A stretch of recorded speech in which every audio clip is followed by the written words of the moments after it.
Il y a une histoire connue, en plein cœur du Texas, sur un champ pétrolifère connu comme Yates Pool. En fait, pendant la période de la Grande Dépression, ce champ pétrolifère était un ranch de moutons appartenant à un homme nommé M. Yates. Pendant ces pas si bons vieux jours, M. Yates n'arrivait pas à gagner assez d'argent de son ranch d'élevage de moutons, même pour payer l'hypothèque de ce ranch.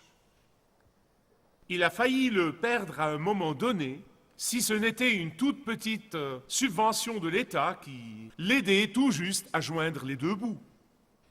Pendant ce temps, il faisait paître ses moutons jour après jour sur les collines broussailleuses et onduleuses de l'ouest du Texas. Il vivait jour après jour dans l'inquiétude, la peur et le souci de comment pouvoir joindre les deux bouts. Il vivait jour après jour dans le souci de comment payer ses factures. Il passait littéralement des nuits blanches à s'inquiéter de sa situation désespérée. Puis un jour, le géologue d'une compagnie pétrolière est venu le voir et lui dire « Tu sais, j'ai comme une petite idée qu'il peut y avoir du pétrole sous ton ranch. Si tu nous permets, c'est une vague possibilité, mais si tu nous permets de forer et de nous renseigner, tu n'auras rien à perdre. » En effet, ils ont commencé à forer ce qu'on appelle un puits d'exploration et ils sont descendus jusqu'à 1115 pieds et ils ont effectivement découvert une énorme réserve de pétrole. Le premier puits produisait 80 000 barils par jour. Il y avait beaucoup de pétrole à l'époque. Et les autres puits, sur le même ranch, en produisaient 2 fois autant. 30 ans plus tard, ils ont exploré une autre partie du terrain qui produisait 125 000 barils par jour. Et M. Yates en était le propriétaire. Le propriétaire. Le jour où il a acheté ce ranch broussailleux, il est devenu propriétaire de tous les droits miniers et les produits pétroliers du terrain, et pourtant il vivait sur une petite subvention de l'État. Un multimillionnaire, et pourtant il vivait dans la pauvreté. Un baron du pétrole qui ne mangeait pas à sa faim. Pourquoi? Parce qu'il ne savait pas qu'il y avait du pétrole sous ses pieds. Il possédait en fait beaucoup de richesses et beaucoup de bénédictions, mais malgré cela, il ne pouvait pas tout seul les découvrir et les utiliser. Et bien aimé, chaque fois que je pense au puits de M. Yates, je pense à beaucoup de croyants au Seigneur Jésus-Christ, probablement des dizaines de milliers de croyants, qui, comme lui, vivent leur vie dans les privations spirituelles. Pendant que Dieu leur a donné toutes les bénédictions spirituelles pour les bénir et en faire une source de bénédiction. Ils vivent au jour le jour, spirituellement parlant, pendant que les dons riches du Saint-Esprit qui leur ont été donnés le jour où ils ont livré leur vie au Christ sont à leur portée.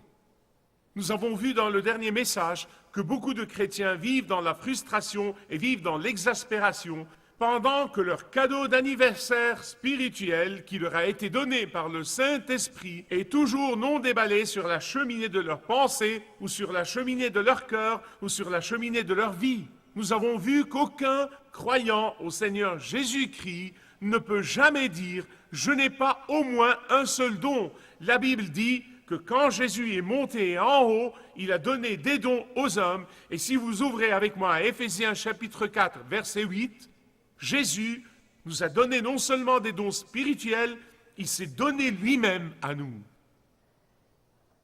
Il ne nous a pas donné une partie de lui, il ne nous a pas donné un souvenir de lui, il s'est donné à nous tout entier. Il nous a donné son royaume, il nous a donné son héritage, il nous a donné son esprit, il nous a donné son trône, il nous a donné sa sagesse, il nous a donné son amour, il nous a donné sa puissance, il nous a donné sa paix, il nous a donné sa gloire. En fait, Paul dit qu'il nous a bénis de toute bénédiction spirituelle dans les lieux célestes. Dieu a un don pour chacun de nous.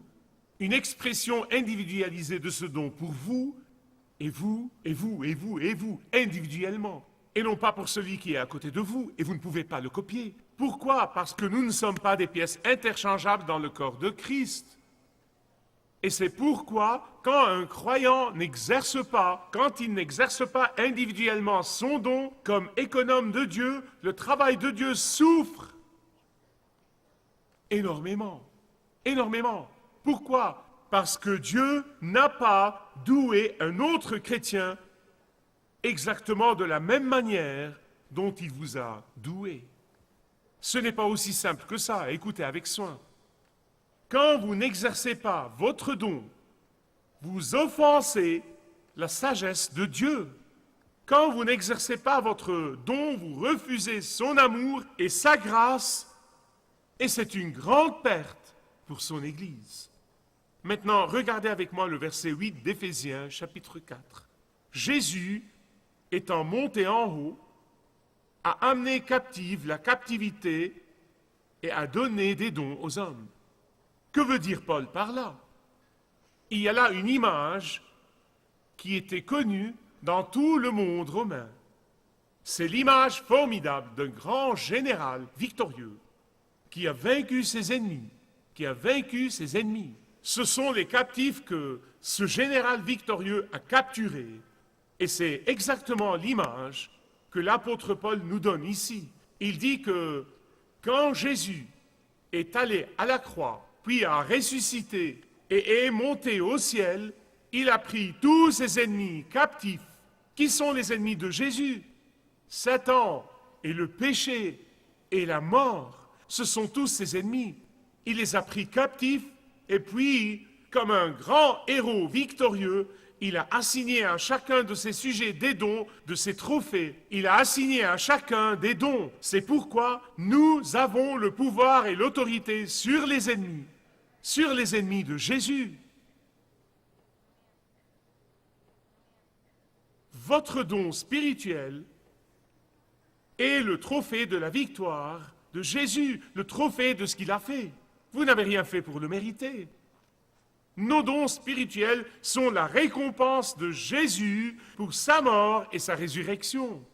Vos dons spirituels appartiennent à Jésus et à Jésus seul, et pourtant il a choisi, de par sa volonté souveraine, de par son plan souverain, de par sa grâce divine, il a choisi, comme dit Paul dans la lettre aux Éphésiens 4:8, il a choisi de nous donner ses dons. En fait, Paul utilise un autre mot. Nous avons expliqué le sens du mot charismata dans le dernier message. Et là, il utilise un autre mot, domata. Et ce mot veut dire vraiment que les dons que Jésus donne ne sont pas sélectifs.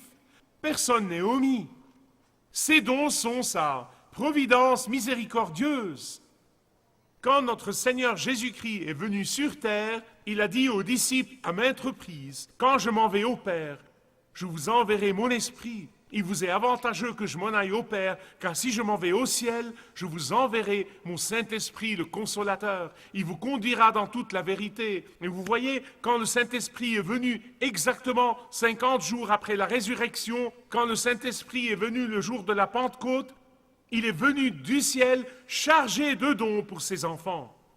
Et l'apôtre Paul nous donne une liste partielle de ces dons-là dans Éphésiens. Mais vous devez ajouter la liste de Romains 12, 3 à 8, 1 Corinthiens 12, 8 à 10, 28 à 30 et Éphésiens 4 à partir du verset 11. Voilà les questions que posent les gens. Question numéro 1. Les dons spirituels sont-ils comme les talents naturels? Je fais allusion à cette question très brièvement dans le dernier message, sachant que j'en parlerai plus en détail aujourd'hui. Tous les êtres humains, chrétiens et non chrétiens, tous les êtres humains sont créés à l'image de Dieu. Et parce que nous sommes créés à l'image de Dieu, nous avons tous des talents naturels, nous naissons avec des talents naturels. Ces talents nous donnent notre personnalité. Ils sont différents des dons spirituels, je vais expliquer dans une minute. Il y a certains qui sont des mécaniciens doués. Il y a certains qui sont des cuisiniers doués, il y a certains qui sont des sportifs doués, et il y a certains qui sont des peintres doués. Maintenant, en de rares occasions, Le Saint-Esprit vient le jour de votre naissance spirituelle et souffle sur ce talent naturel et le change en un don spirituel. Je vous donne une illustration. Dans les années 70, j'habitais en Californie du Sud. Et je connaissais un homme qui était un représentant incroyable. C'était vraiment un représentant extrêmement brillant. Puis, le Seigneur est entré très puissamment dans sa vie et il a été converti au Christ. Le Saint-Esprit a soufflé sur son talent naturel et il est devenu un des plus grands évangélistes individuels. John ne s'asseyait jamais à côté de quiconque à l'aéroport ou dans l'avion ou l'autobus ou le train, où qu'il fût, sans le mener au Christ. Ce qui est arrivé, c'est que le Saint-Esprit est venu changer ce talent naturel en un don spirituel. La deuxième question, est-ce que les dons spirituels peuvent être exercés sans le fruit de l'Esprit? Peut-on exercer le don de l'Esprit sans le fruit de l'Esprit? Maintenant, pour vous rafraîchir la mémoire, le fruit de l'Esprit, c'est... Beaucoup de gens se confondent là-dessus. Dans Galates chapitre 5, Paul nous le fait bien comprendre. Il dit le fruit de l'Esprit, c'est... Les œuvres de la chair sont, au pluriel, mais le fruit de l'Esprit, c'est l'amour, la joie, la paix, la patience, la bonté, la douceur, la fidélité et la tempérance. Le fruit de l'Esprit doit être exercé tous les jours par tous les croyants. Sans le fruit de l'Esprit, les dons de l'Esprit sont neutralisés. Vous voyez, en d'autres termes, le fruit de l'Esprit est la condition préalable pour un exercice efficace des dons de l'Esprit. Amen. Les dons sans les fruits, inefficaces. Ce que vous faites, c'est que vous pouvez avoir tous les dons du monde, mais sans le fruit de l'Esprit, vous loupez tout ce que vous tentez. Vous faites les choses machinalement. Et vous dites, Michael, pourquoi? Je vais vous dire. Ça ne sert à rien que quelqu'un d'irritable enseigne la parole de Dieu, n'est-ce pas? Ça ne sert à rien que quelqu'un de vengeur ou quelqu'un d'aigri de travailler à faire des disciples. Ça ne marche pas. Bien sûr, il y a des églises qui sont remplies de gens qui possèdent tous les dons de l'Esprit, mais pas le fruit de l'Esprit. Comme l'église de Corinthe. Elle avait tous les dons que vous pouvez imaginer. Tous les dons de l'Esprit étaient là. Et ils étaient remplis de ces dons, mais ils étaient aussi remplis des œuvres de la chair. Ils étaient coléreux, ils étaient amers et dépravés. Ils menaient une vie qui ne glorifiait pas Dieu et tout le reste. Quand le fruit de l'Esprit n'est pas là, quand il est absent, les dons perdent leur efficacité. Sans le fruit de l'Esprit, l'efficacité des dons est neutralisée dans votre vie et la mienne. L'absence du fruit de l'Esprit annule et invalide le résultat de l'exercice des dons de l'Esprit. Et c'est pourquoi Paul prévient les Corinthiens dans 1 Corinthiens chapitre 13, ce chapitre que la plupart des gens connaissent si bien, même les non-chrétiens, et il leur dit, si vous avez le don des langues, si vous avez le don de la prophétie et le don de la connaissance, si vous avez le don de la foi, si vous avez même le don de la pauvreté volontaire ou même du martyre, ah, mais sans le fruit qui est l'amour, ce n'est rien. Troisième question. Est-ce que les dons de l'Esprit sont comme mon rôle chrétien? Eh bien, si vous voyez cette liste, vous verrez des choses là. Et vous pouvez dire, eh bien, je sais qu'il y a des gens qui ont ces dons, mais est-ce que je ne suis pas censé faire beaucoup de ces choses-là? La miséricorde est donnée et toutes ces choses? Oui, je veux vous expliquer, c'est très important. Très, très important. Beaucoup de choses sur la liste des dons de l'Esprit sont évidemment exigées de tous les croyants. Par exemple, tous les croyants au Seigneur Jésus-Christ devraient payer la dîme, qui est au moins 10%, et devraient donner des offrandes. Si vous voulez vous appauvrir, si vous ne voulez pas être béni, c'est votre affaire, d'accord? Mais c'est ce qu'exige vraiment la Bible. Et pourtant, donner figure ici parmi les dons de l'Esprit. Donc je suis sûr que certains d'entre vous vont se caler dans leur fauteuil et dire « Je suis soulagé d'apprendre que donner est un don de l'esprit, je vais juste me complaire dans ma sainte assurance et ne rien donner, et laisser ceux qui ont ce don de l'esprit donner. » Non, une minute. Vous ratez les grandes bénédictions qui viennent de payer la dîme fidèlement pour le travail de Dieu. Mais il y a certains dans le corps qui ont reçu le don spécifique d'être des donneurs super généreux. Et c'est pourquoi la Bible nous dit que le Seigneur a un faible, c'est ce que dit la Bible, qu'il aime celui qui donne avec joie. Il a un faible pour ces gens-là. Je vais expliquer dans une minute. Ces gens-là ne donnent pas 10% ou 20% ou 30%. Ils ne s'inquiètent même pas de 50% déductible chez l'oncle Sam. Ils ne pensent pas à ça. Ce n'est pas un problème pour eux. Pourquoi ?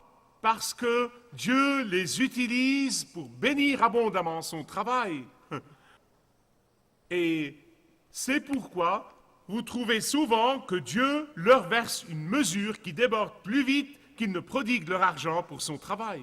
Un autre exemple, la Bible ordonne que tous les chrétiens soient des témoins fidèles à la foi. Et c'est une chose très simple. J'étais pécheur, je me dirigeais vers l'enfer, Jésus est entré dans ma vie, il m'a pardonné mes péchés, et maintenant je suis en route au ciel. Chacun de nous, quand l'occasion se présente, devrait rendre témoignage au Christ, mais le Saint-Esprit a donné à certains le don de l'évangélisation. Encore une fois, quelqu'un va dire, je n'ai pas le don de l'évangélisation. Je ne suis pas obligé de témoigner.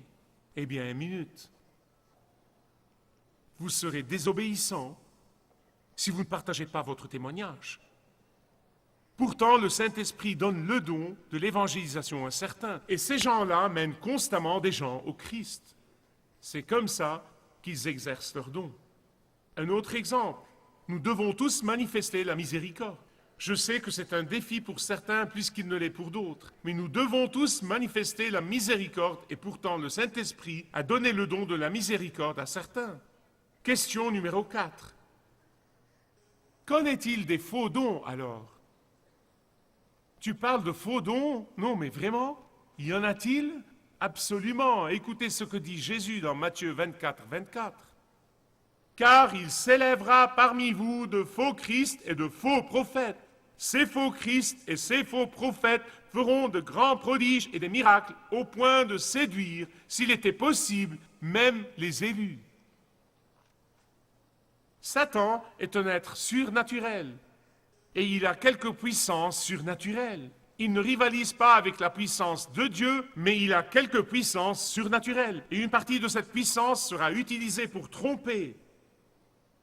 Vous souvenez-vous de Moïse qui est allé devant Pharaon et qui a commencé à faire un miracle? Eh bien, les magiciens égyptiens ont pu en faire autant, mais la puissance de Dieu l'a emporté sur eux. Vous voyez, c'est un moyen par lequel Satan et l'Antéchrist essayeront de tromper les élus dans les derniers jours. Mais quand vous êtes sous la garde protectrice de Dieu, il va vous protéger avec un don provisoire de discernement si vous ne l'avez pas comme don permanent. Et c'est un don que vous pouvez demander à un moment donné, et le Saint-Esprit va vous le donner à titre provisoire pour vous aider à discerner la vérité des mensonges.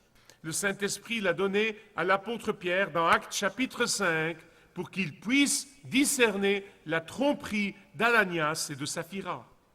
Et encore dans le chapitre 8, Acte 8, 24, le Saint-Esprit le lui donne à titre provisoire pour pouvoir discerner et dévoiler les mauvais motifs de Simon le magicien. Il vous le donnera quand vous le demanderez, parce que le Saint-Esprit veut que nous soyons tous perspicaces pour discerner quand quelqu'un prêche ou enseigne la vérité et un autre pas. Malheureusement, ce don n'est pas en abondance dans notre génération.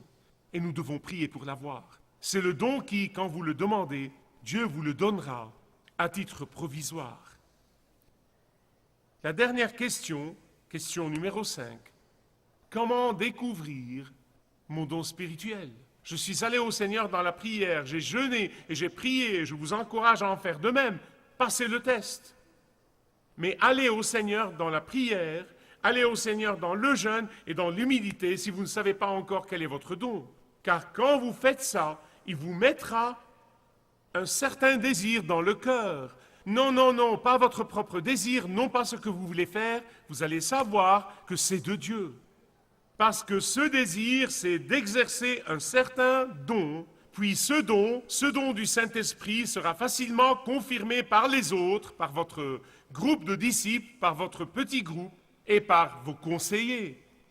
Quand ce désir est de Dieu et que Dieu vous le donne comme votre cadeau d'anniversaire spirituel, il sera bientôt confirmé par l'Église tout entière. Donc mon conseil général à tous les jeunes croyants, essayez toutes sortes de dons, essayez tous les dons. Essayez-vous à tous les dons si vous ne savez pas encore, et le don qui vous viendra avec joie et avec enthousiasme quand vous aurez hâte de sortir du lit pour aller faire ce que Dieu vous a mis dans le cœur, vous saurez que c'est votre don spirituel. Oh, je me rends compte que, quel que soit votre don, ça ne veut pas dire que, par moments, vous ne vous fatiguez pas, vous ne vous épuisez pas de l'exercice de ce don, et vous devez faire une pause, et vous devez vous reposer. Comme nous tous d'ailleurs. Mais après une pause, vous trouverez que vous avez hâte de reprendre l'exercice de votre don. Une dernière chose. Nous devons tous avoir l'humilité d'être évalués par les autres pour notre efficacité. Nous devons tous avoir l'humilité d'être évalués dans l'exercice de notre don. Quand les dons du Saint-Esprit travaillent dans le corps de Christ, le travail de Dieu sera fait, Jésus sera honoré et glorifié, et les vies des gens seront changées et de merveilleuses choses vont se passer. Maintenant, pour ceux d'entre vous qui connaissent leurs dons et qui l'ont plutôt rangé sur une étagère, je veux vous défier aujourd'hui. Si vous faites une pause, ça se comprend, c'est différent. Exercez-le de nouveau. Dieu veut bénir les autres à travers vous. Si vous désirez connaître Dieu d'une manière personnelle, demandez le livret « Retrouvez la joie que vous avez toujours désirée » et vous pourrez découvrir l'amour de Dieu pour vous et apprendre comment expérimenter son pardon.